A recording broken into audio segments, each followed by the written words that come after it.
one of y'all coming to do our Porch Talk this afternoon. Some of y'all have been coming regular. How many is coming for the first time? Woo! Welcome, welcome. You're in for a treat because you're going to hear some stories today that you're really going to enjoy, and you're going to learn from these stories.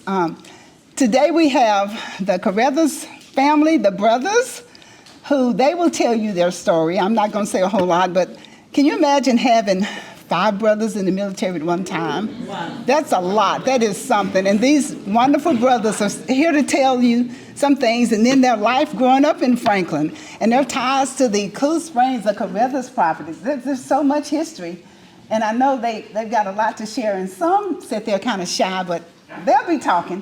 You're not shy, are you?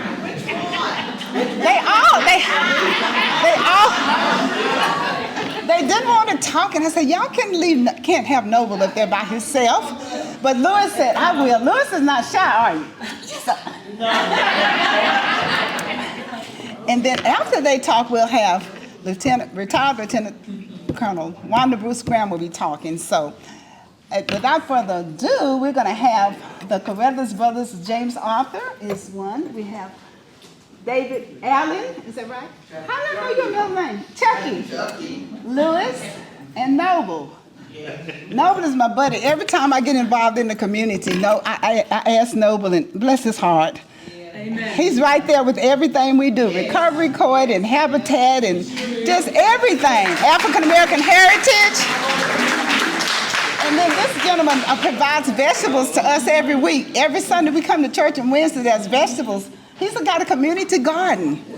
So, we're just grateful for all of the things that this family has done and continues to do in the community. They've done a lot, and they better not be shy today, because I want to hear about some things about their life growing up in Williamson County in the community, and how hard it was, and how we should appreciate what they've done, and how we feel, we're so blessed. They didn't have to struggle. We don't have to struggle like they did. So do you want to start? Where do you want to start? Who wants to be first? They're pointing to Noble. And you're going to have to talk loud because we don't have the microphone, but you're going to be in for a treat. And this is just raw people talking about their life in Williamson County. Don't you just love it? I just cannot wait to hear them. So at this time, let's give them a hand. Louis, come on out. Good afternoon. I'm always telling the story of the Carothers brothers. I said 5 served, 4 come home alive. Okay? And these brothers, they're the backbone. I tell them, I said, my oldest brothers, but they get around better than I do.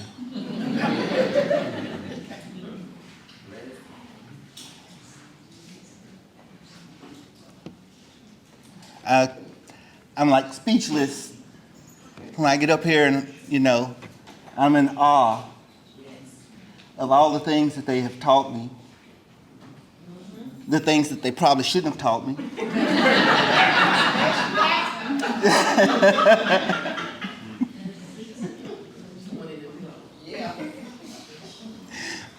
But I'm not going to stay long. I'm just going to say, I am proud of these Carothers brothers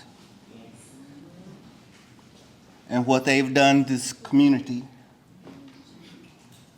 all the way from the training school in Natchez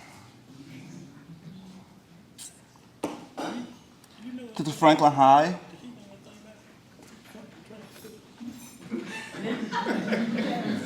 I've heard stories. Y'all want me to go there? No. Okay.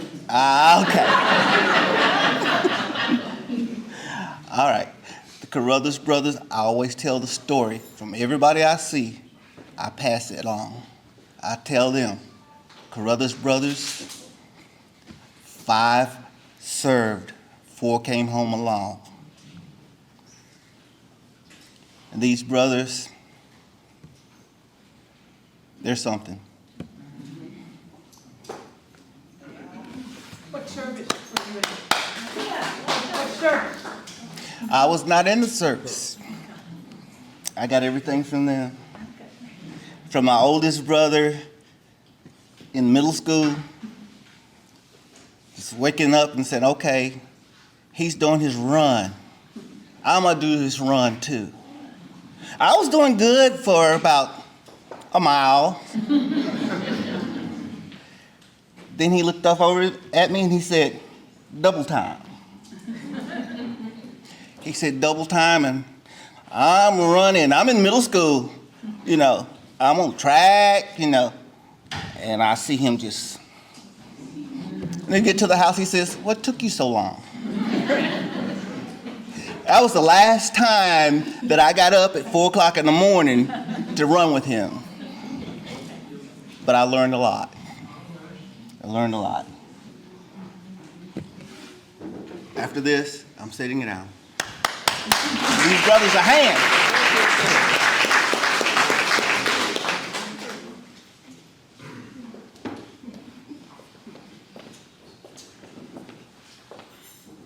You know, Alma didn't tell us how long we have to talk here because we have a professional coming along behind us that's going to do a great job. Now, first we were going to say, well, let's see now, should we let her go first? Oh, no, she's going to be a hard act to follow. So we've come to this little town, and we call ourselves living outside of town, getting born outside of town, in little houses like everybody else. We were poor people out there. We were having so much fun. Apparently nobody told us we were poor, okay? But we looked around and we saw, you know, lots of people in big houses, and we thought, oh my, those guys sure are rich. But when we got old and got to talk to some of them, they didn't have it much better either, see, because they had bigger bills coming. So we were glad to be around here in town. It was a sort of a friendly town because many of us were born right during the time that the troops were coming back from the war. And it seemed like in that time, it seemed like people were happy then to meet one another and talk to one another. You know, and many of them were getting old cars maybe for the first or second time, and they could go out and meet each other. And some of them race each other about 45 miles an hour. And the streets were dusty if they could see through them. But we enjoyed it because we thought that's the way it was. Okay, in our little 3-room house, we had this big room, and like us, we almost couldn't wait to get our work done in the house because we wanted to be out in the yard. We wanted to come up with some way to play us a game. Maybe it was a ball of twine with a stick, but we enjoyed playing us a game. We enjoyed running after each other. We enjoyed running up and down the hills. We enjoyed collecting things that grew out there on the vines or whatever, because we were accustomed to growing up, and it seemed like everybody back then, they had a little orchard, and over the other side there was a little orchard, you know. They had apple trees, pear trees, and plum trees that we could run in and out of, blackberry trees, and what kind of trees? Blackberry trees. Blackberry bushes. Yeah. Okay. Yeah. They were taller. Yeah. Huge.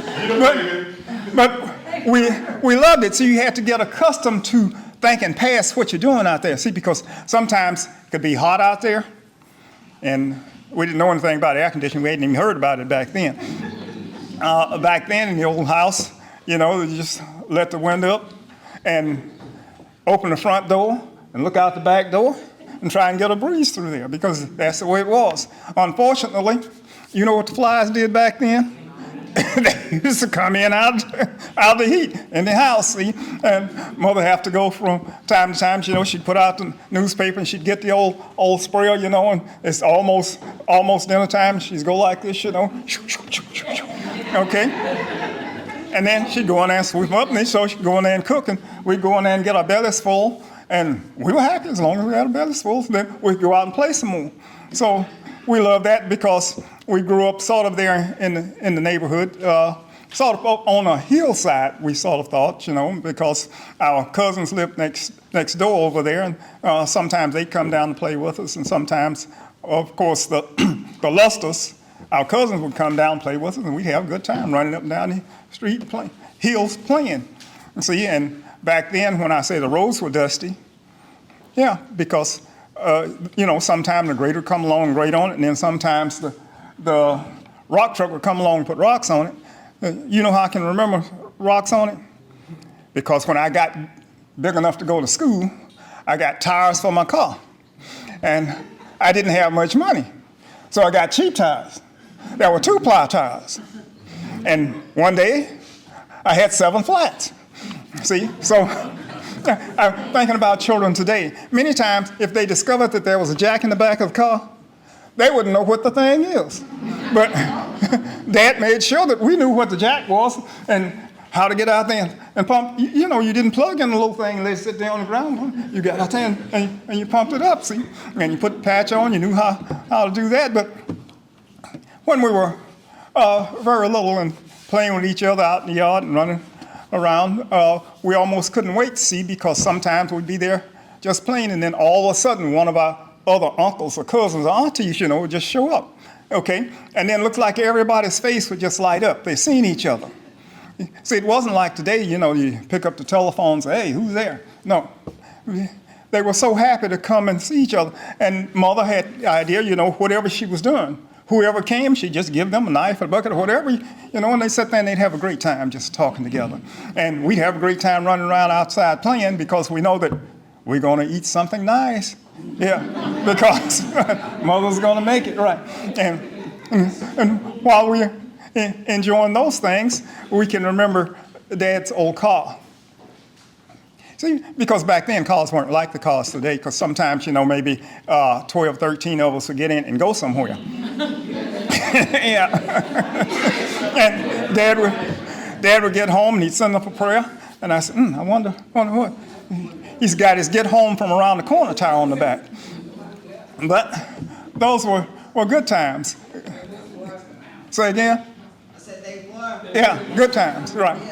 Yeah. Family reunions, we almost couldn't wait till the 4th of July. 4th of July was a great day too, even from down here growing up, because it was going to be a picnic somewhere, and the goat was going to be barbecued. Yeah, okay. Yeah, it was there, right. We were having a great time. And, of course, going to school. He mentioned going to school. They went to school down Flaunceville at first. And down in Flaunceville, we'd get up and we'd walk down there. What was it, about half a mile? Was it? No? About a mile. He said about a mile. I thought it was about half a mile. But, back in those days, we had so much fun getting up to walk to school. Okay? And we'd walk down the road to school, and we'd pass by things on the side, and it seemed like some people would be friendly.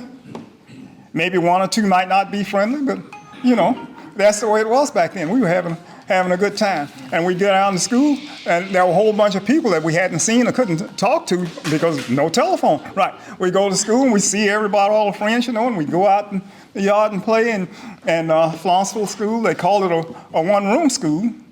But it had this one big room where the classes were, and they had this one teacher that taught all 8 grades. And there was a little coal house outside in the back once they got big enough to get coal. And then there was a little kitchen thing down there with about a 6-burner kerosene thing. And we didn't really eat at school. We packed our lunch and carried it to school. But I think Miss Sarah made some soup down there once, but, that's the way it was, okay? And as I said, in those days, when the summer came, they put the windows up.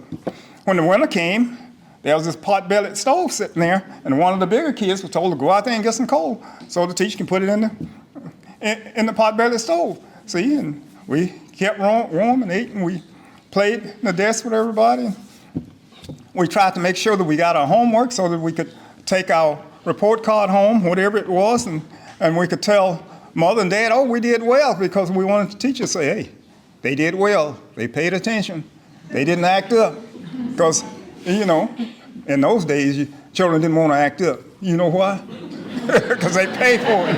Yeah. So we want to do good, get our lesson, see, and encourage others to get their lesson, because we had to walk just a little bit down there, but there were others that had to walk way across the field from across the river, across the creek, You've heard people say, well, I'll be there if the creek doesn't rise. there were some places out there where we had relatives where if the creek rose too much, they couldn't walk across the water blink to get to school. And talking about floods, sometime we'd come down here. The bridge wasn't the same as the 3rd Avenue Bridge out here now, because it went down like that, and then it went up like this, and it was a one-lane bridge. And if it rained hard like it's been raining like here, we'd drive up there and say, well, we can't get to town this way. We got to go back around and see if we can get through on Wilson Pike, and then try to go to town. So that's the way it was back then. I tell people that I'm so old I can remember Dad bringing us to town in the old car. And the old car, I don't remember whether it was the Plymouth or not, but we'd come to town and the streets were dusty. And sometimes it looked like there were more horses in town than there were cars back then. I guess a lot of people didn't have money to buy cars. It was common to see horses in town. Okay, and they'd come from time to time and fertilize the town, and then, but that's the way it was back then. And when we were able to get in the car with Dad and come to town, we'd been someplace. See, because we didn't get in the car and go every time, but many times Dad would come home from work, and we'd run all the way out from the house, all the way out to the end of the lane so we can get in the car. So he can ride us up to the house. About how far was it up to the house? 20 feet. Maybe about 50 feet. It was about a half a mile. Okay, about 50 feet. See, now that's why we need our older brother here. He was the one, the gyrene is always looking for something to do. Okay, and he can always remember dates and times and places. And it's hard for me to remember my own dates and places, right? But he wouldn't come. So here we are.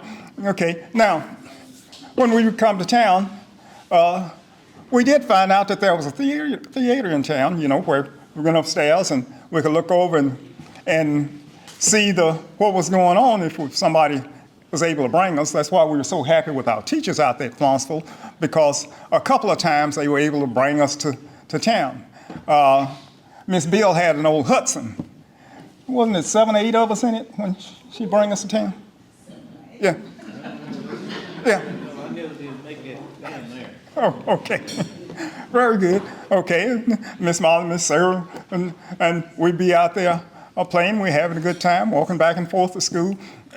In the summertime, it was warm like this. In the wintertime, we put on our galoshes and went out in the snow and went on to school. Now, these days, if a snowflake falls, what happens to school? Closed. Right. Yeah. So there we are.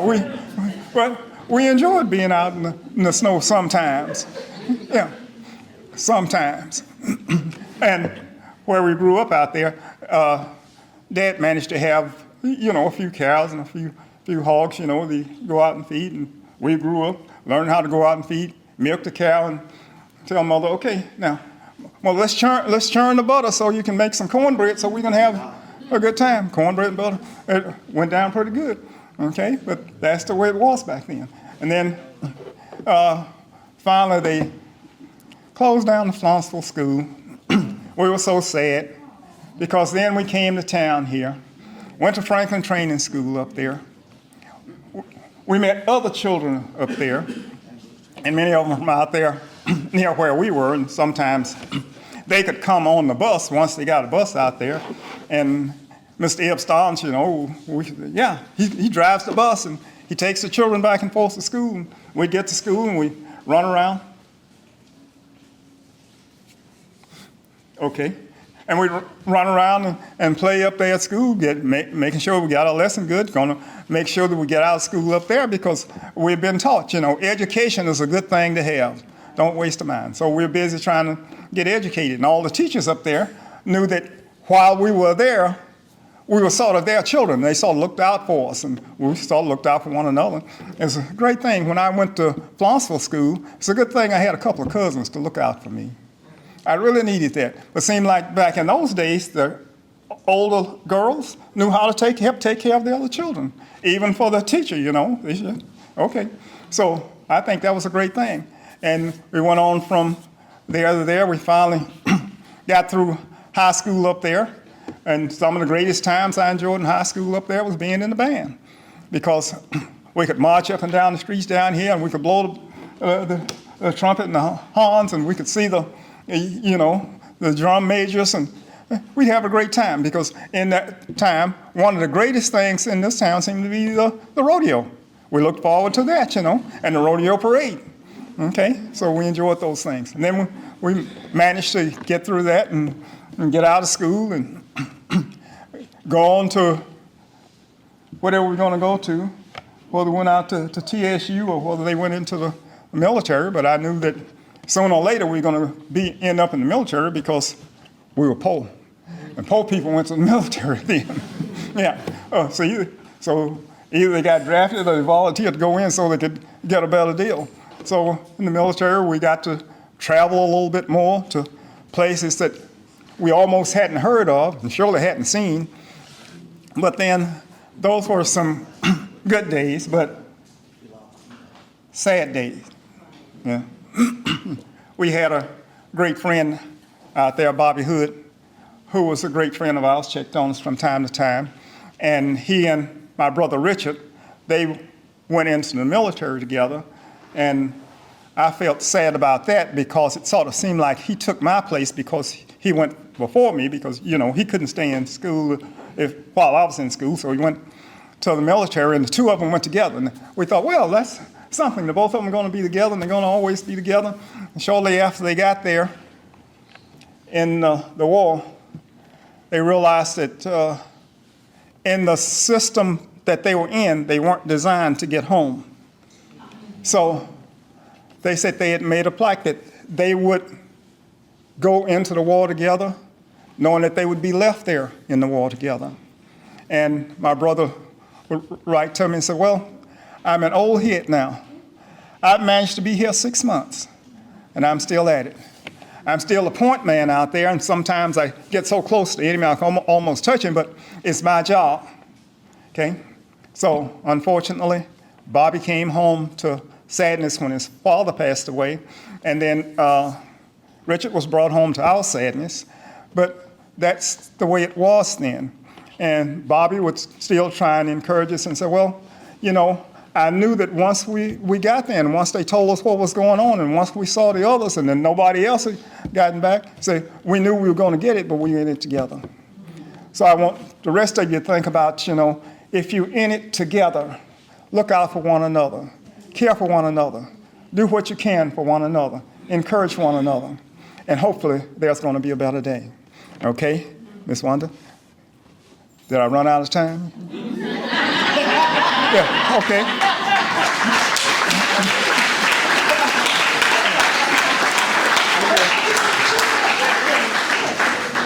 That was awesome. Thank you.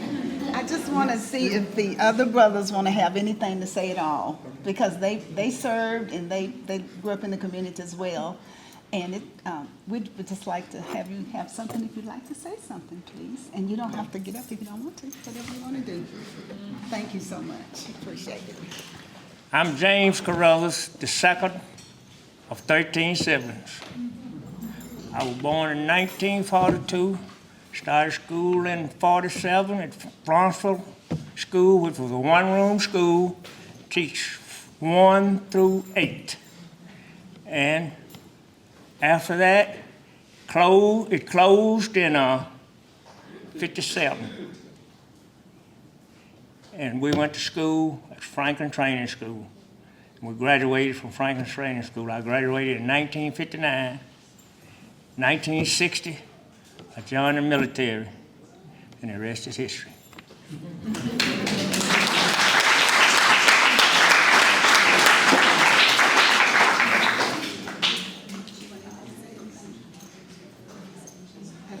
We have, yeah, I might say 1 or 2 words. While he's saying 1 or 2 words, Chaplain Lane is here, and he's writing a book concerning Richard that I mentioned up there to our sadness. And if any of you knew him or know some things about him, he'd be glad to just sort of chat with you and see what you knew about Richard when he was here. Thank you. All right, seems like my brother done told everything about what happened to all of us, because all of us that was there together. So my little experience was that I did a lot of work around home. And when I was able to get away from out in the country, I was gone. But now that I look back on it, I said, what was I in such a hurry for? But I did have some good times out in the country. And as far as going to the military, I guess this is about all I say about the military. Because I was still home when he got wounded, home when Richard got killed, graduated high school, 68. Then I was drafted in 69. Then I was gone, but thankful my brother Noble came to Vietnam while I was still there, and at that time, two of us couldn't be in the country at the same time. So after I got scolded a bunch of times from Captain Noble, I finally jetted out of there, and I went to Hawaii, where I got a special service in them days, and I was stationed on a fishing boat. So we did fishing. Like guys come in on R&R, you know, we take them out in the Pacific Ocean, we'd fish 4 or 5 hours.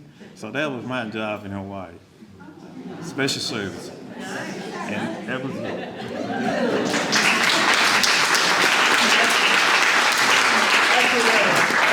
When I was there at that time, I was able to get down and go see him because he was stationed. Every time I tried to go see my other brother, who was up Camp Wanda, he was always out in the field somewhere. So I didn't get to see him.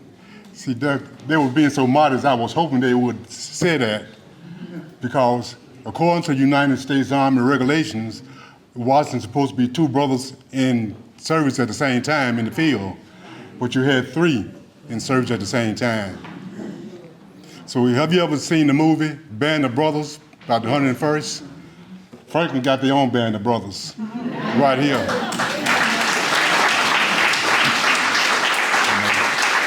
James Arthur didn't say about he was a Marine, was wounded, still carry those wounds today. Noble was a pilot, if I'm correct. He didn't say anything about that, being a pilot. And Chucky, he out there on that water on that boat. Whoever thought and he wasn't fishing. Going them down the Mekong Delta. So I always say Franklin and the Carothers boys, that's our own band of brothers. And they didn't mention about the bridge on 96 being named after Richard, their brother. So when you go out to 96, it's a bridge. They were being modest, as most soldiers are modest. They don't talk about their time in service. And especially at the time during the Vietnam War, all of them 3. So you know Mom and Daddy had to worry. But they had Big Brother Noble, got on the phone and said, get them out. All right.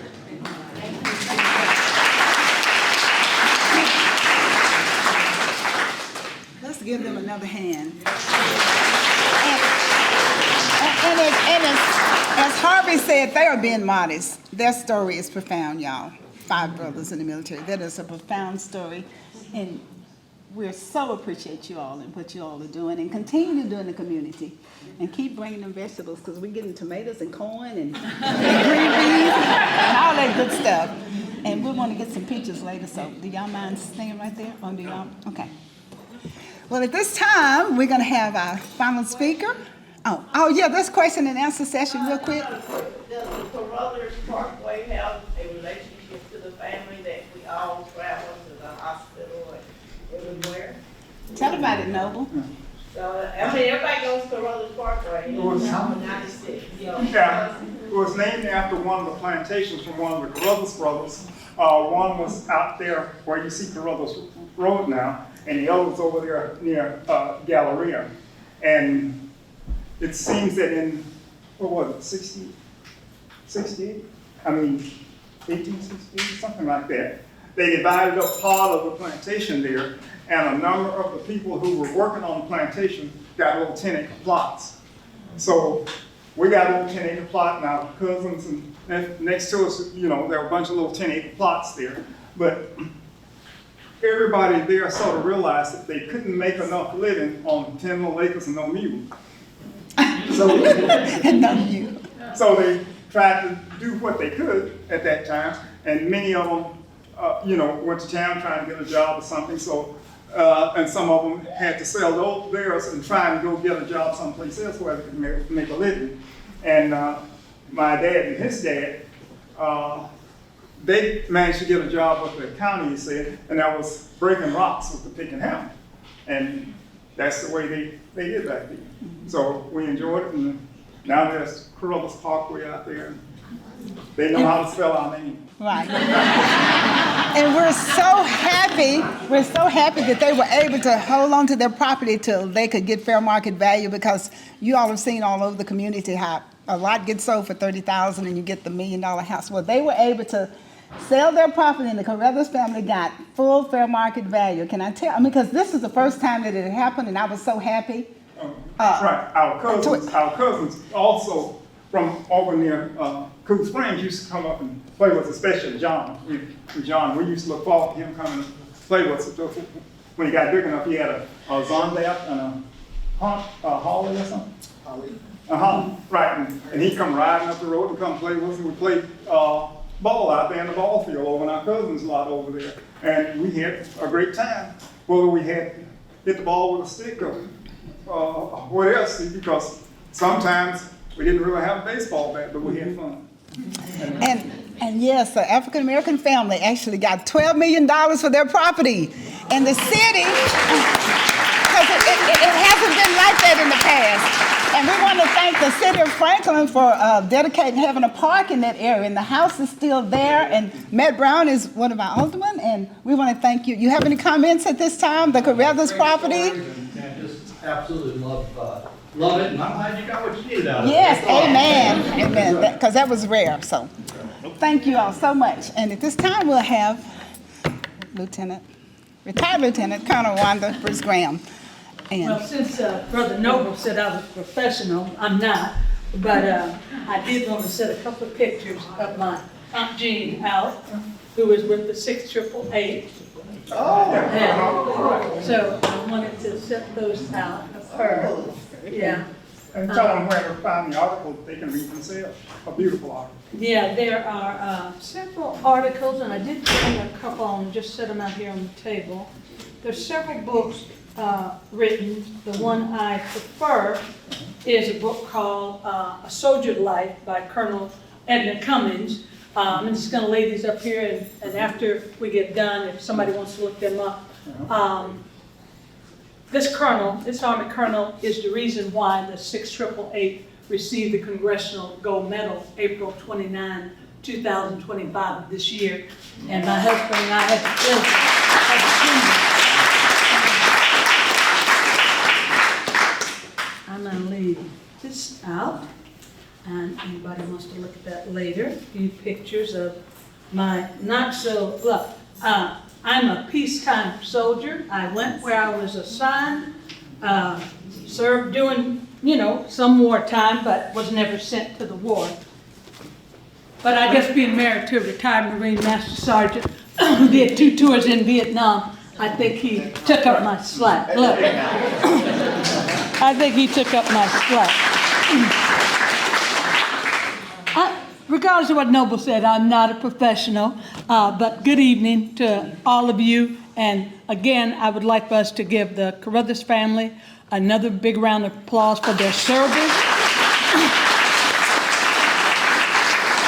For their service and their sacrifice to our country and to our county here. So we thank them so very much. So who is Lieutenant Colonel Wanda Bruce Graham? Humble beginning, like this family here, born in West Tennessee, Paris, Tennessee. It's about, from Brentwood, where I live, it's about 2 hours and 15-minute drive from my house to my mother's house there. Born 72 years ago to an awesome mother. She's my shero. She's now 92 and a half years young.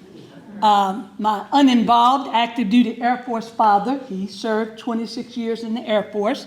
Unfortunately, was not a big factor in my life. I was close to my father's family, who lived right there in Paris, but wasn't very close to him. But later in life, when my mom remarried, I had a wonderful stepfather, Mr. Elvester Howard Tharp, who died in '94, but still holds a very special place in my life. Like Noble and his family, grew up in a segregated school system. But I'm younger than, who's this? You're 83, right? You're the same age as my husband. So, I grew up in a segregated school system from training school again, Henry County Training School, up until grade 4. And when I was 10 years old, the county decided that we were going to integrate. However, I could probably say slightly integrate. It was called freedom of choice. So my mother said to me, because I love to read, still do, if you want to find me somewhere, or if my husband wants to find me because my mother's calling my name, then he knows I'm probably back in the sunroom with a book or my iPad reading a book. So she said to me, if you go to Robert E. Lee School, you will get new books. Because some people in this audience who are younger than me may not realize, I don't know about in Williamson County, but in Henry County, every book I received from grade 1 through 4, there was no place for me to write my name. Half the time, a lot of the pages were missing from the books. So my mother said, if you choose to go to hit Robert E. Lee School, you get to sign your name in a brand new book first. I said, sign me up, sign me up. My older brother, who's 3 years older, also an Army veteran, he chose not to go right away. He went later. But I then, of course, at age of 10, 5th grade, went off to Robert E. Lee School, Grove Junior High, Grove High School, and finally, the county totally integrated. And my 11th and 12th grades, I graduated from Henry County High School in 1971. Went on to Austin Peay, so I stayed in Tennessee in the area. Graduated from Austin Peay in '75. Got my master's degree while on active duty in the Army at Fort Benning, Georgia. And then after I retired, I got 2 associate degrees. One of my friends said, "You're not going to get a PhD?" I said, "I just love studying. I'm not crazy, okay? I'm not doing that." So I was happy with a bachelor's and a master's and 2 associate degrees. But I had a lot of military, obviously, education. A lot of my schools, because I was an administrative officer, the adjutant general course. I went to school, Fort Benjamin Harrison, Indiana. Also at Fort Leavenworth, Kansas, for some officer schools. One of my things was in the military, I never stopped exploring new things, and I never ever stopped reading and learning. And I used to tell the soldiers who served with me, always be ahead, always think ahead. Don't just do your job, do more, because you're going to be recognized by the more that you do, not just do your job. Because a lot of soldiers would think, I'm supposed to get an award because, and Master Sergeant Watkins can attest to that, I'm supposed to get an award because I came to work today. You know. And some of them didn't realize, especially when I was in charge, I'd say, what time are you supposed to be here? And they'd say, oh, ma'am, we're supposed to be here after PT, physical training, at 7:30, whatever. And I'd say, but I just saw you walking through the door at 7:30. So you're late. You're supposed to be in place because I might have a question and you might be the only one who can answer it for me. So if you're coming in at 7:30, you're already late. But I want to mention my Aunt Jane because I wear a little Eiffel Tower because I never forget where I came from to get where I am today. And it's because of these men like the Carothers family, women like my Aunt Jean, whose real name, not even Jean, Private Lima Justine Howard. Her married name was Palmer, of Paris, Tennessee. We called her Aunt Jean, but she was a role model for our family. As a member of the 6888, which a lot of, I know people here have now heard of that, Central Postal Directive Battalion, led by then Major Charity Adams, the only predominantly all African-American women unit deployed overseas during World War II. But this lady right here, my Aunt Jean, born in 1923, was also the first woman and the first African-American elected to Henry County Commission. And the county has since, obviously my aunt passed away at the age of 60, but since that time they have actually honored her there in the county. And she, my aunt, I still have one first cousin. She had 3 children. One is still living there in Paris. And so a lot of our family members were able to go to the county commission meeting when they honored my Aunt Jean. And you think about that. Here's a African-American woman born in 1923 who went from Paris, Tennessee to Des Moines, Iowa, and all the way to Glasgow, Scotland, Birmingham, England, to Rouen, France. And of course, she took pleasure trips. She used to tell us about going to Gay Paris. So I used to tease my Aunt Jean because I would always say, and you can tell she's a beautiful woman. She had some Frenchman who fell in love with her and wanted her to stay in Paris. And I would always say, Aunt Jean, how in the world did you come back to Paris, Tennessee to Uncle Harold?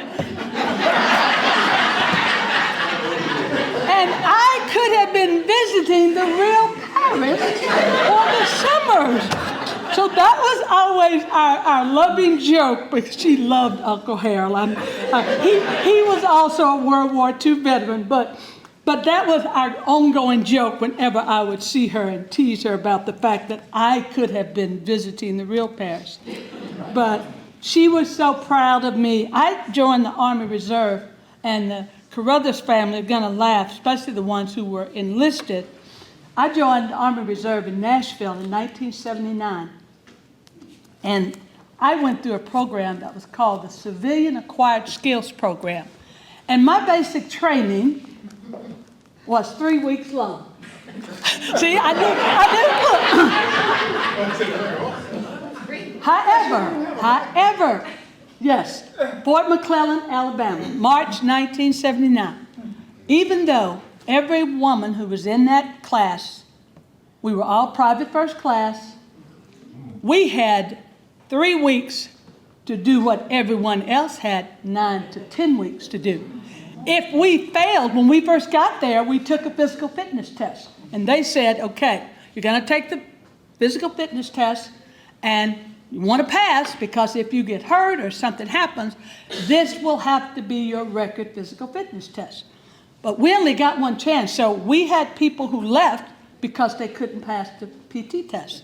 We had young women in that group who joined with me who couldn't stay because they couldn't qualify on the M16. So whatever we did, you would go out to practice, then you go back that afternoon, and if you didn't qualify, you got sent home. There's only 3 weeks. So and we lost probably, I'd probably say, out of a class of 125, probably 20% didn't make it. But she was so proud of me when I joined, and she was even more proud when I was commissioned in the Army Reserve in 1981. And I mentioned earlier that my husband, along with my Aunt Jean's granddaughter from Louisiana, we sat in the Emancipation Hall at the Capitol on April the 29th with more than 500 family and friends for the ceremony to honor the 6888. They were awarded the Congressional Gold Medal on that date, and it really was an awesome ceremony.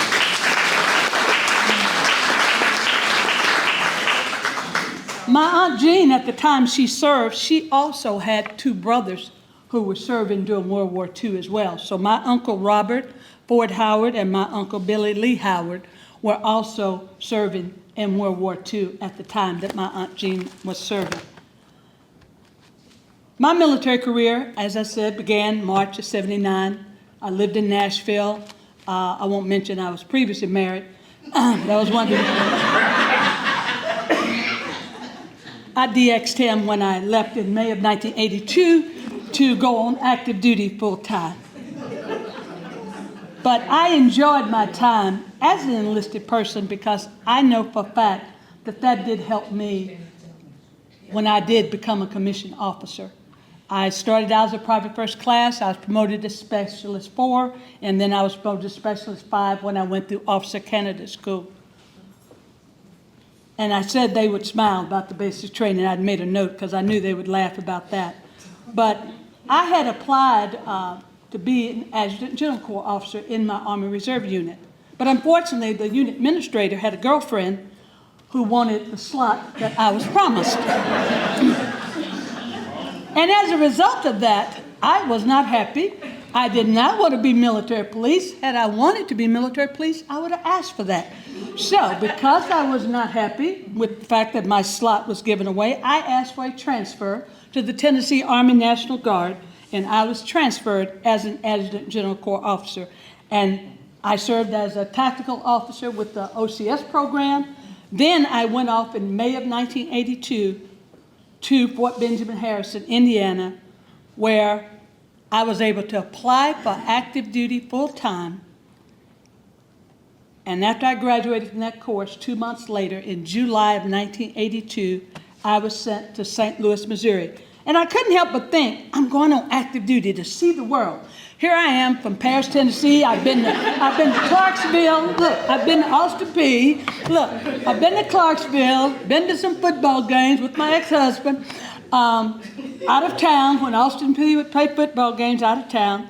So basically, you know, my world had really revolved around Tennessee. So I thought, I'm going on active duty to see the world. I'd heard all the stories my Aunt Jean had told about serving overseas. And I was ready for a change from Tennessee, but surprise, surprise. The Army sent me in July of 1982 to the St. Louis Military Entrance Processing Station, downtown St. Louis, Missouri.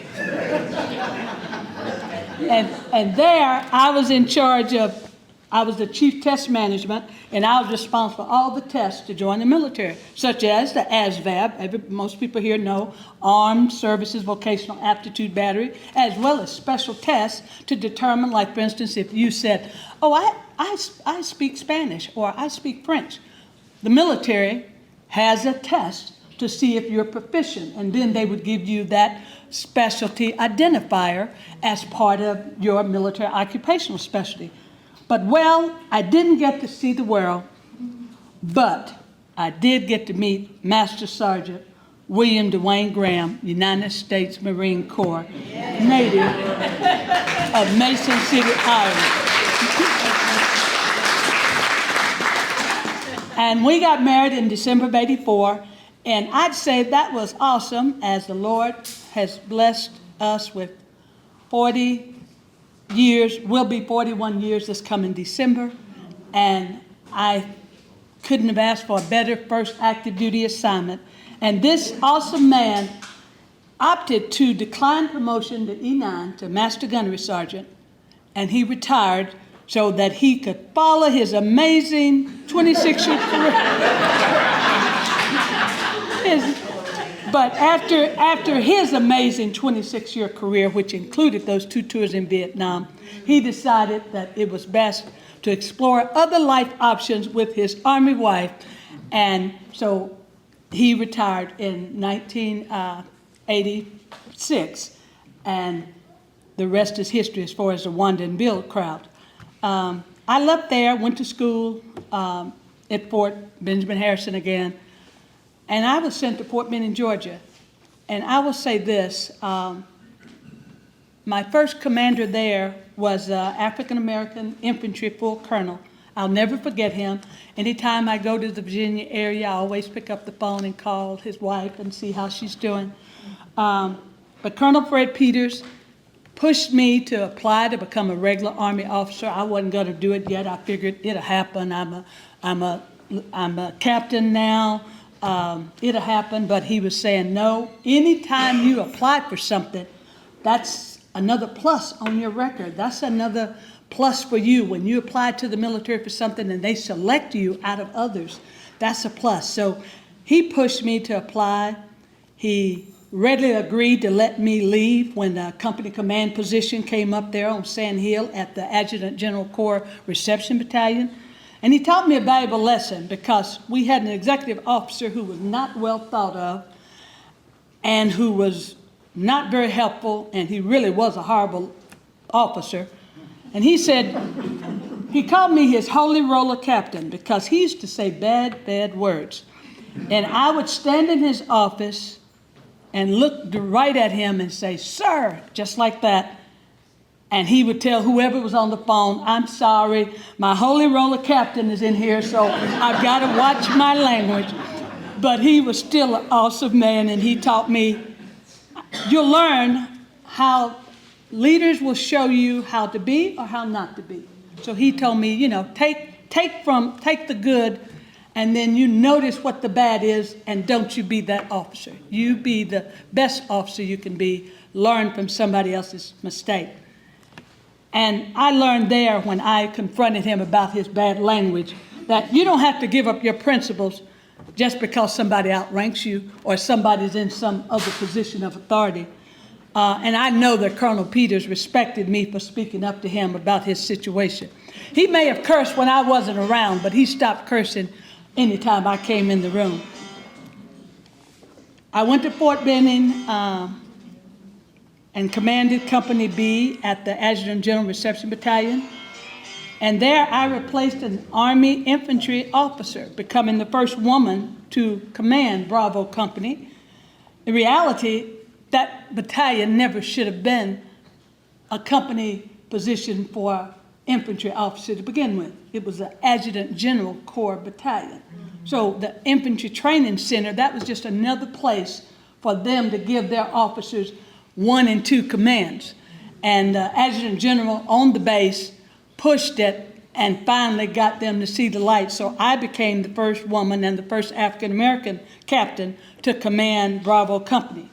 And following that command, I should have been given a different type of position there at Fort Benning, Georgia. But myself and one of my best, is now still my best friend from the military, we're godparents to her oldest son, who's Army Captain, West Point grad, who's at Fort Benning right now. And actually, he's promotable to major already. But we went to our Division AG to say, okay, I've been brigade adjutant, I've been company commander, what's my next assignment? And it should have been a division personnel job. I'm a personnel administrator, that's what it should have been. Instead, the Division AG said, oh, I'm gonna send you to this brigade to be a S1. Well, I'd already been a brigade S1. Why would I want to do that job again? So I found out then, and I went and talked to Colonel Peters about this, and he said, you're doing right. Just put your request in to go overseas. He said, because I already heard about this guy. He's not going to do the right thing. You're going to waste your time trying to fight him. So your best bet is just go away. Don't stay here, because your career might get ended. Instead of being promoted in the future, it might end here. So I put the request in to go overseas, and I do believe that had I not gone overseas, my military career would have been cut short, because my officer record brief would not have been as competitive for assignments that ended up getting me promoted to lieutenant colonel. And then I got to go to, I would say, one of my best assignments, because that was in Germany. I ended up having 2 different assignments there. I had gone to school at Fort Leavenworth, Kansas, had finished that, and then went to Germany, to Worms. The Germans would pronounce it Worms, and I'm American, so it's Worms, Worms, Germany. 5th Signal Command, where I was Chief of Enlisted Management. And while there, I requested what was called a consecutive overseas tour, and I was sent to be the operations officer in Battalion XO at Rhein-Main Air Base, at the 21st Replacement Battalion. So again, I'm going to assignments that I need for my personnel career. And all the new Army soldiers who processed into the European theater came through Rhein-Main Air Base. And that was definitely a place that we appreciated. We people always ask me, well, what's one of your best assignments? Overseas was definitely one of the best. The 4 years we spent in Germany, not just the assignments that I had that were career enhancing, but the fact that we could just hop in our car. One day we were at the Officers Club at Rhine-Main Air Base, and I saw some drinking glasses, and I said to my husband, oh, those are really beautiful. We should get some of these. And I asked the club manager, where are these from? And they took them out of the case and showed us, and the town was just an hour and a half drive from where we were. And we drove down there, and guess what? I did not buy them because they were like $100 a glass. So, but it was a nice drive. Look, it was a nice drive. We got to see more of Germany. It was a nice drive. But we could just get in our cars, seriously, and in an hour or so, we could be in Austria or we could be in France. And I know Master Sergeant Watkins and others here will tell you that a lot of service members, they are just shy. But not Bill and Wanda Graham. We were going wherever we could go. And every time I didn't have duty or wasn't on call for some other duty, we were taking advantage of all the military recreation trips. We traveled, like my Aunt Jean, to Paris, France, went to Switzerland, Belgium, traveled all over Europe, went to former communist countries. And this was definitely an assignment I would still recommend to soldiers, to go overseas. Because you see, obviously when I was there, I have to get my 89 to 93. The people, the German people still loved, I don't know about today, but in those years, they still loved Americans. And no matter where we went, they were friendly, they welcomed us. I mean, they wanted to practice their English. It was really awesome. So I really, like I said, I would still recommend that assignment. And 4 years really wasn't enough, but in 93 we did return to the States, and I came out in the promotion list to major. But my next stop was the DC area, and my assignment there, another personnel type job. It also meant I was the headquarters commander for all the non-commissioned officers. There weren't any enlisted folks, it was just all non-commissioned officers assigned to the command. And I also had what was called a sensitive compartmental information facility.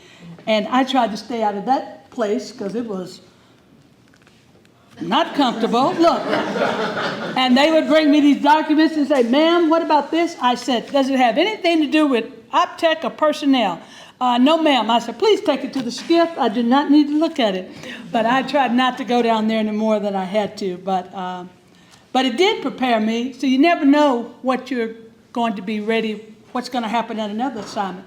I had that skiff at that assignment in the D.C., Virginia area, and I ended up having the skiff my last active duty assignment. And what was best about this assignment, though, not just being promoted to major, but the fact that I got to ride to work and see my husband all day for 2 years because he worked for the command as well. So he was employed by the fire support division of that command. So the entire 4 years we were stationed there, he worked for that command.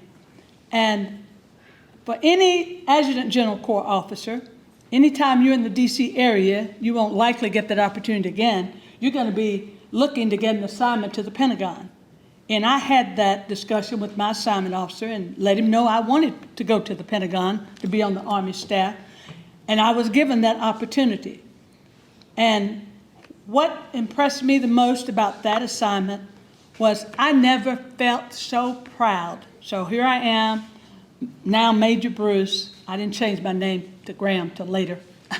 But here's Major Bruce being assigned to the Pentagon, and I'm walking around here and I see all these senior enlisted non-commissioned officer. I see all these colonels and generals, and they look like me. And I have never been so happy to say, hi, ma'am, hi, sir. And it was just so refreshing because I hadn't seen that. Other than Colonel Peters at Fort Benning, I hadn't seen that. So I would say that impressed me so much. And they were all so willing to stop and talk to you and tell you what's going on and how not to get lost going to the athletic club, because that was a long walk. I'm telling you, they've changed things. They've changed things now from when I was there. Of course, after 9/11, things changed. But I'll say this, while I was there, the general who was over my department had also been general when I was in Germany. And again, I think bad words and people must have been following me. My cross must have been on my forehead or something, because I was sent to be a part of a group, and the colonel, full colonel, who was in charge of the meeting, every other word out of this man's mouth was colorful profanity. And I'm thinking to myself, here I am at the pinnacle of my career. I'm at the Pentagon. I'm on the Deputy Chief of Staff of Personnel staff. I'm a staff officer at the Pentagon, and they send me to a meeting, and all this colonel can do is use foul language. So I sat through like maybe 2 meetings. There was one other female there. She was civilian, and the rest were all men, all white men. And I felt so strongly about having to sit through that type of meeting, because I thought this is supposed to be a leader, and I thought it was so unprofessional and so rude that we had to be subjected to that type of treatment, that I called the General Socorro's secretary and said, I need to make an appointment to see the general.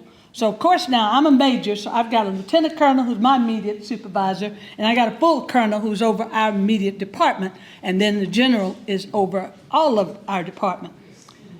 And they were a little concerned because everybody's running around saying, why does Wanda want to see the general? Why does Wanda want to see the general? But I let both of my lieutenant colonel and full colonel in my chain of command know that I asked to speak to the general because neither one of you can solve this situation.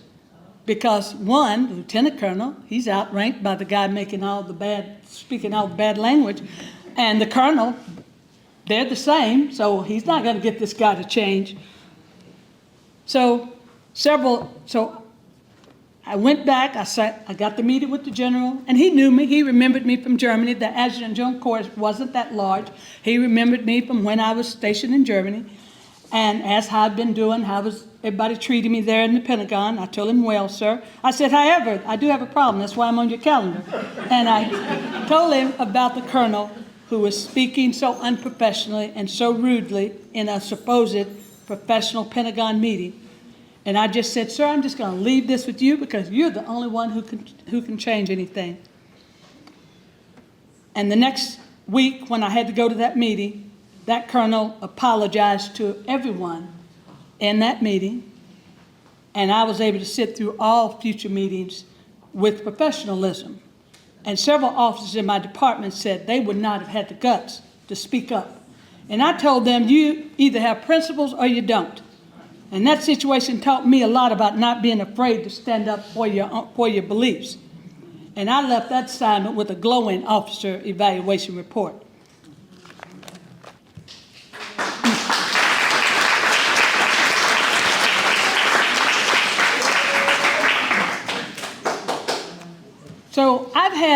So at this time, I've had my MEP station in St. Louis was what we call a joint assignment. And then the next assignment, I wanted to be closer to home. So I was monitoring this assignment because I processed through the Nashville Military Entrance Processing Station. And so, of course, I knew it existed. And I knew it was a major slot, and I knew it was an Adjutant General Corps position. So I'd been talking to my assignment officer, so once my 4 years in the Virginia area was up, I was sent to Nashville to command the MEPS.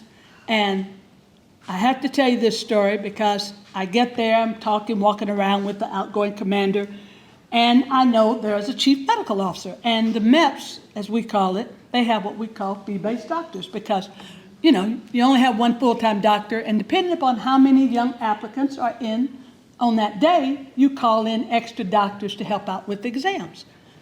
So we're walking around, I'm talking to the key managers and the chief medical officer, and I said, well, how many fee-based doctors do you have these days? And they told me how many, and the doctor said, oh, by the way, here's Dr. Cannon. And I turned. Would you believe that Dr. Richard Cannon administered my physical examination in March of 1979, and in May of 1997, he was still working at the Nashville MEPS. And after assuming command, I did have to retire Dr. Cannon, but he had worked around 20 years.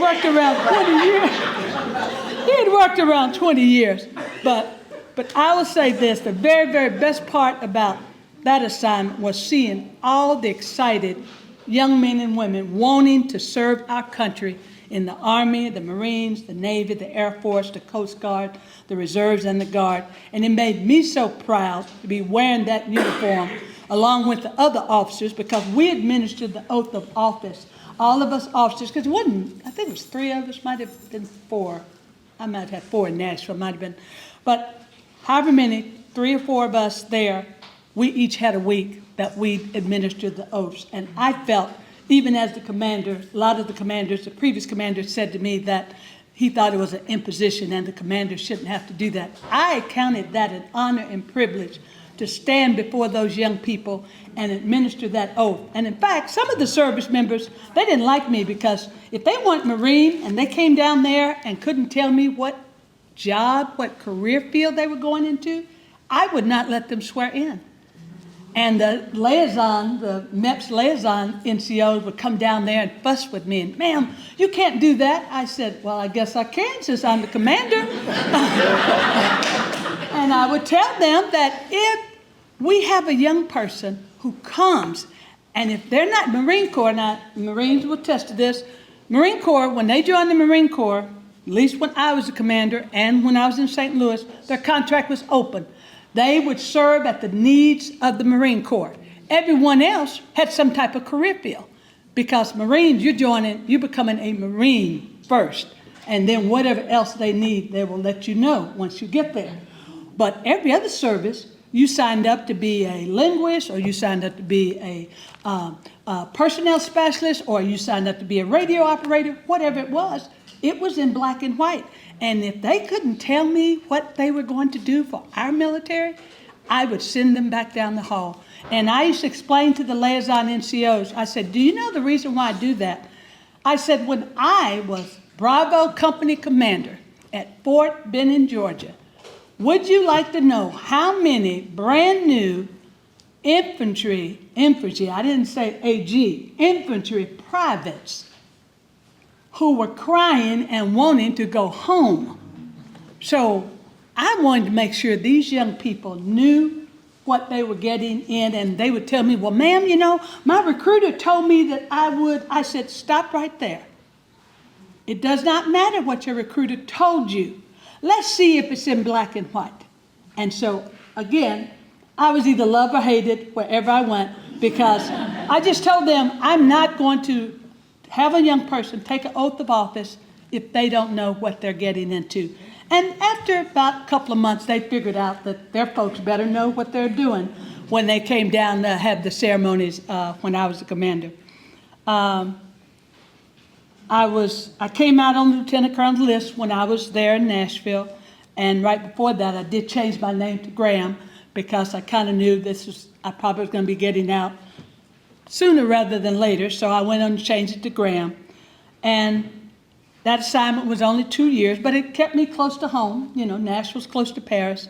My final assignment is kind of close to my heart, because I was commander responsible for all the military mail from the East Coast. We had 2 commands: the Joint Military Postal Activity Atlantic, where I was stationed at JFK International Airport in New York, and our sister agency was Joint Military Postal Activity Pacific in San Francisco. So between our 2 commands, all of the mail going to our military, their families, and DOD civilians, we were responsible for.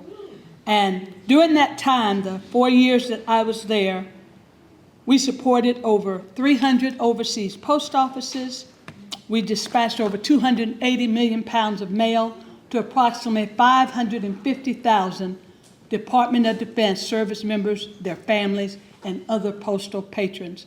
And I said, wow, if my Aunt Jean, Private Lima J. Howard of the 688 could see me now, she would have been so proud. From Paris, Tennessee to Paris, France, we both had went full circle. I know that if it had not been for the sacrifice of so many African-American service members, both women and men who came before me, I could not have proudly served for almost 25 years. And I earned a lot of medals and awards that I know it was because of the enlisted, non-commissioned officers and Department of Defense civilians who worked very closely with me all those years, who were the reason why I was a success. That had always been my thing, that I would always like to give credit to those people who helped get me where I am today. And because of my service to our country, I retired in September 1, 2003. Bill and I built a house in Brentwood. We've been here for 22 years. And during that time, I've been involved with Military Officers Association of America. I've been past president of that. I'm still on the board of directors. I'm a life member of an African American Officers Association called the ROCS. I'm a member of American Legion Post 215 here in Franklin. I'm a lifetime member of Women Veterans of America, Music City Chapter 20, and a life member of Disabled Veterans of America Chapter 3, both in Nashville. I am currently the secretary of the Williamson County Election Commission. I started serving as a poll worker. Y'all will find this quite interesting. In 2004, we moved here. We moved into our house September 2004. I guess it must have been an election in 2005. But I went to vote, and I looked around. I looked at Bill, and I looked around the room at the workers. And I'm sure there was some I know there were African-American workers somewhere. They just weren't in Brentwood at the time. So I said to my husband, I said, sweetheart, we're going to have to change this. And I looked at him and I said, no, I'm going to have to change this. So I am going to volunteer to work as a poll official. And so had been working as a poll official with the Williamson County Election Commission since 2004. And then later as officer of election and captain during early voting. And then in 2021, April of 2021, I was appointed to the Election Commission. I've been serving since, and I'm the secretary. I'm a very active member of the Williamson County Democratic Party, very active with the Williamson County Democratic Women, and have served as president and very involved with the Tennessee Federation of Democratic Women. And I've served as chaplain for 4 different Federation presidents. And I'm a life member of my international sorority, Alpha Phi International Fraternity, and served as president of the alumni chapter several years. I've been appointed and have served on a governor's citizen committee, veteran representative. Bill and I served as USO ambassadors for about 5 years out at the Nashville airport, helping service members and their families through the airport. And my hometown kept me for a while as president of the Friendly Sisters Club. I've been involved in the community in Brentwood. I've served here in Williamson County on Habitat Board for about 5 years. A lot of you know about Operation Stand Down, served on that board for 5 years. I've served on the board of directors of the Tennessee State Veterans Home. And if you don't know about the State Veterans Home, we have one in Murfreesboro, we have one outside of Knoxville, we have one in Clarksville, we have one in Humboldt, Tennessee, we have one in Cleveland, Tennessee, and we're building one in Arlington, getting ready to build another one in Arlington, Tennessee. And my own brother, an Army veteran, is being well taken care of at the Clarksville Veterans Home. So please consider those as options if you have family members who are veterans. So, and it probably doesn't hurt a bit that my name is on the wall there at the Clarksville Veterans Home. I was on the board when it was built, but as you can see, I have served in my community. The African American Heritage Society honored me in 2019 with the Preservation Award. My very, very best friend, Miss Inetta Bishop, and I worked with the Historic Commission of Brentwood with the Brentwood Library because they renamed our library, and we reminded them that that $5 million donation could not have been possible without the sacrifice of the enslaved who helped that family accumulate that wealth. And so African American Heritage Society honored us in 2019, and I've been very busy with the Brentwood Friends of the Library as well. I've been on I'm the chair of the Brentwood Library Board in my last year out of 6. And I would probably say my best claim to fame is being married to Bill Graham for 40 years and counting. I have a stepdaughter. Unfortunately, my stepson passed away. We have 3 grandchildren. We have 8 great-grandchildren. And he and I both are very, very dedicated members of Bethel World Outreach Church in Brentwood, where we serve in any capacity that they need us. We serve as part of the hospitality ministry. And they know that they can always count on the Grahams, because for me, having had the wonderful mother that God gave me, the awesome husband of 40+ years, the extended family who's always given me support. I couldn't ask for better brothers, Tracy and Jasper, my sister-in-law, Gail, who's also a retired lieutenant colonel, my nephew, Austin. But without them, the amazing enlisted non-commissioned officers and civilians who enabled me to achieve the rank of lieutenant colonel, I couldn't have done any of that. And I give all thanks to my God and to the awesome family that he blessed me with, because I firmly do believe to whom much is given, much is required. We can all make a difference in the life of others, and we shouldn't just sit. I'm 72. And my husband keeps teasing me, saying, when are you going to slow down? I said, I'm slowing, okay? I'm slowing. But I don't serve as much because my mom, 92 and a half, does live with me. But I do what I can and try to give back to Williamson County and especially to the House of God. So I hope I haven't bored y'all too much. Please take a look. Please take a look. This book, like I said, the one by Edna Cummings, is awesome. She is the reason why the 6888 got that Congressional Gold Medal. She talks about her service in the military and how she became the advocate for the 6888. And if anybody's even interested in what I might have looked like back in 1982, and a couple of them, I've got some photos of myself right there. So feel free.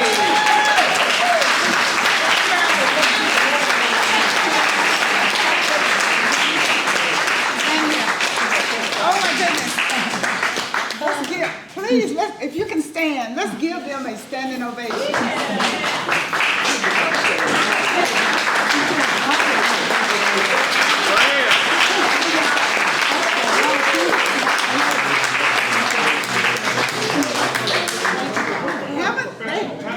Have they not been awesome?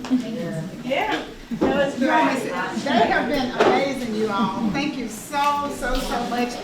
Not only are they serving, did they serve in the military to protect us, they also are serving in the community. Look at all the things that they're doing. And I'm telling you, the service and what they've done, you know, I've seen too many Rambo movies. I would never be in the military. Too much Rambo.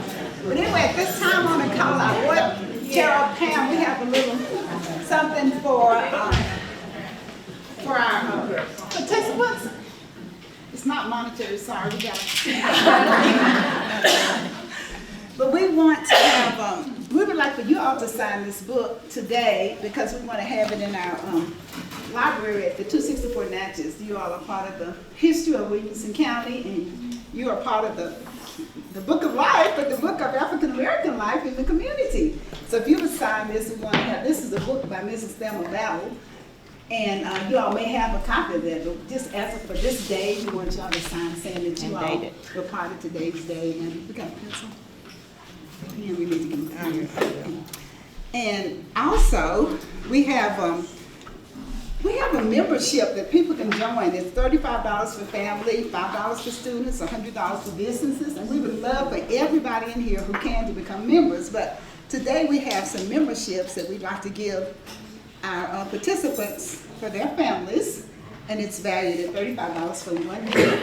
And come back again next year, maybe we'll Do it again. But anyway, let me get a pencil. No. You can sign on the front. Yeah, right. Right here. Just sign your name. We'll make it today. We're gonna call them out. I just want to thank everyone for coming, and we would be remiss if we did not recognize all individuals here present that have served in the military. If you could please stand.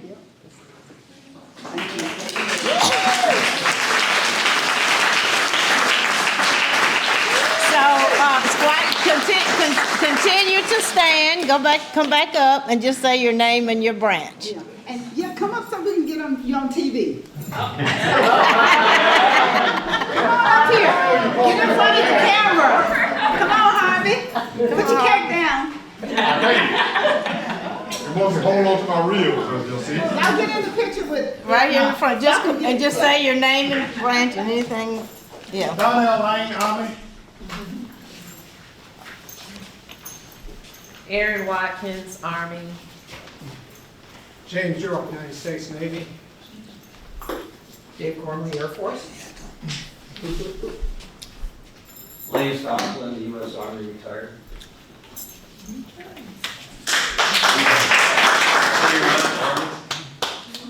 Harvey Christman, Army.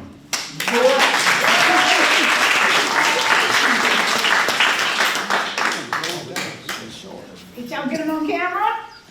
Let's give them a hand.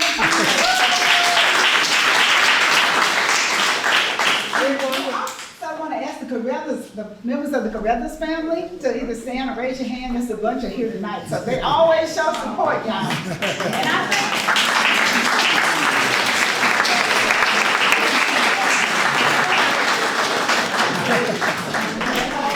And I think they have the biggest family reunion in Williamson County. Thank you all for your service. And we are presenting your certificates of membership to the African American Historical Society, and Harvey is passing those out, and I would be so privileged to give this to retired Lieutenant Colonel Wanda. And if y'all could stand up here for a picture, because our photographer is not here today, so we want a picture of you all holding your certificates. And we did give her a picture. If you want to come out in And we front of the also camera. would present you. You already have this one? No. Anybody who's got a camera, take a picture, and you can send it to me so we can make sure we have it documented. Just stand out there. Oh, okay. Yeah. Oh, that's right. We didn't know you was going to participate. We left him out. We'll get you. We didn't know he was going to participate. We didn't know Lewis was. Okay. Get out the way.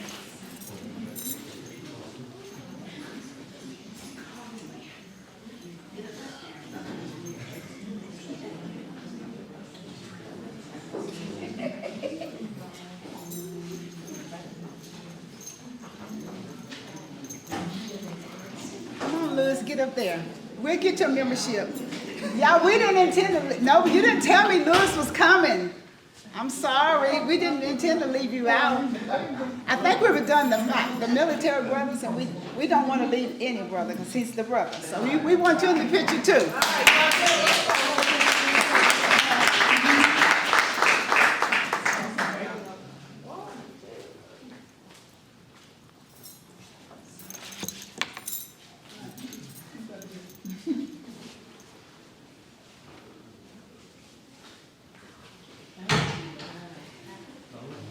Thank you. We have just a few more minutes. Does anybody have any questions for any of the gentlemen? And does anybody have questions? I'm gonna look at some of these. Quickly, you've got time. And you can come up and look at the pictures. Yeah. No questions, anybody? Yeah, that's me. Didn't they have some awesome stories? Okay, well, we're going to go ahead and close out. Thank you all for coming. And just feel free to come and talk to the guests. And if you have any questions, you can talk to them. Thank you all again for coming. Appreciate it. Woo! Give them a hand.